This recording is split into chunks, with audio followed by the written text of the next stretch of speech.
Who I believe to be the true birthers of choosing beggars, it's entitled parents. Our first one is from Abbreviations Flaky 77. My boyfriend's family came to town for a week and stayed with us. We made sure to have clean towels, fresh sheets, a stocked fridge, etc. Unfortunately, 2 days after they got here, my boyfriend got laid off. Ever since then, he's been really down in the dumps and grumpy. My boyfriend's family doesn't have the best manners. They leave dirty plates behind, don't clean up after their kids' messes and such. I tried my best to ignore it and just clean up after them when they weren't home. Today during lunch, we served lasagna. After we finished eating, my boyfriend's sister got up and started packing lasagna for her kids to have for dinner. She packed what her kids left over and was adding more on top. They weren't going to be spending the night with us, so she wanted to have a quick and easy dinner ready for them.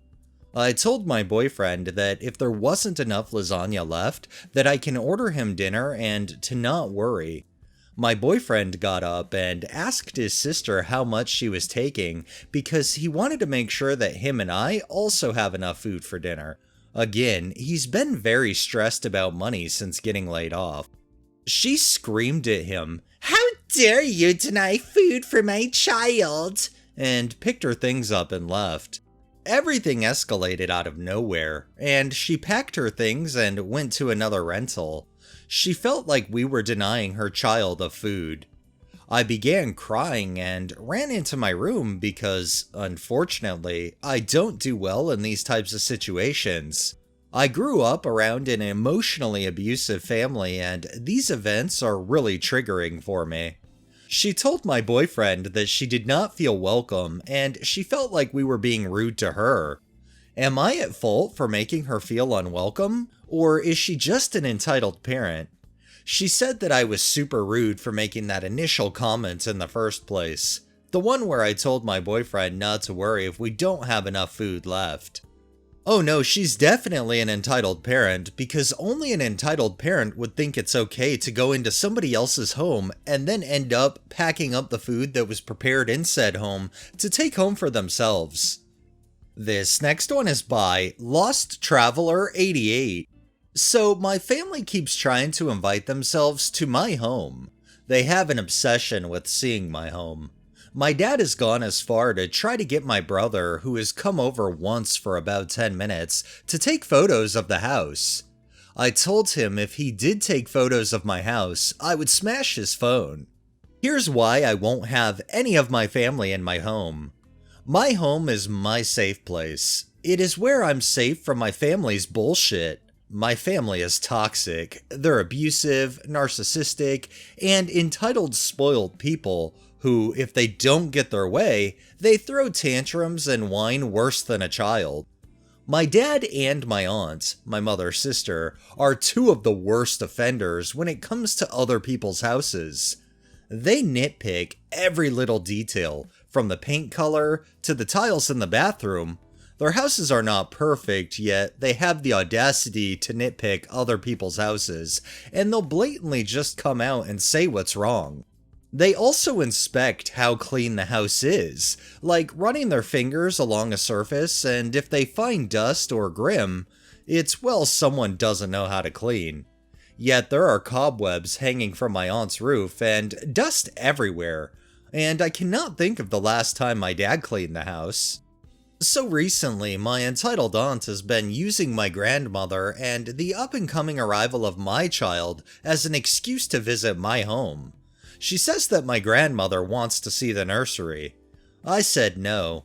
The last time she used my grandmother as an excuse, I told her that my house is not fit for my 90-odd-year-old grandmother who cannot walk properly, and I have 3 large dogs that would push her over. My aunt stated just lock the dogs up.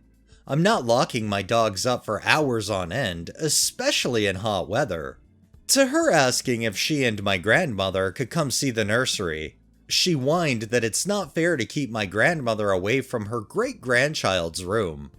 I said it's not fair on me to pressure me to see the baby's room, knowing full well that I have not been well and having people in my home when I can barely get out of bed, let alone show people around. I kept saying no to her excuses. Do entitled family people not know the meaning of no? Usually that kind of goes hand in hand with them being entitled because they feel like they're entitled to everything and they should be denied nothing. And our final one is from Crazy Ragdoll Lady. This happened a few months ago when I took my cat to a cat show. For those who don't know much about cat shows, when they aren't being judged, they hang out in large pop-up kennels. It's normal for parents to bring their kids to the cat shows, but this cat show had so many kids running around, it was insane. I've never seen so many kids at a cat show. I have nothing against bringing your children to cat shows, just please stay with them and teach them to respect the cat's personal space. So anyways, my cat was sleeping inside a little cat cave inside of his large pop-up kennel. I went to go to the bathroom and when I came back, 2 children had unzipped the kennel and one was petting my cat. Why would anyone ever open a pet carrier and touch a random cat they don't know? I would have never done that as a child. I don't know where their mom was, but the girl was saying that my cat wanted attention, and that's why she unzipped it. But he was still inside his little cat cave that was inside of the pop-up kennel. They're lucky I have a ragdoll cat. They're extremely chill, cuddly, social, and known as the puppy of cats. Additionally, my cat volunteers with kids once a week, walks on a leash, and vibes with literally everyone. But I can't describe how upset this made me. I want to add that I've never had any issues with kids at any other cat shows but this one. But another thing is that when I was taking my cat to be judged, a kid touched his tail and I had a couple other kids try to ask to pet him as I was walking him to be judged another time. Also, I had to fuss at some kids who went into another person's pop-up carrier and had their hands and faces pressed against the mesh to see the cat inside, because that's probably very intimidating for the cat. I want to say again that I've never had issues with kids at other cat shows. I don't know what happened at this one, but for some reason, there were so many kids. I would like to add that most kids did have parents with them and were behaving well. It sounds like that cat show just had a lot of entitled parents thinking that the cat show itself was actually daycare for their kids and the parents could just do whatever they wanted. Kudos to the parents who actually stuck with their kids and didn't act so entitled. Alright, that's enough entitlement for the day. Well, that wraps up this episode of Entitled Parents. If you liked the video, please drop a like, share my content on all of your social media, subscribe if you haven't already, and make sure to hit that bell so you're notified every time I upload, and drop a comment down below. It really helps with the algorithm and helps new people find my channel. Thanks for watching, thanks to my patrons, have a great day and stay safe out there.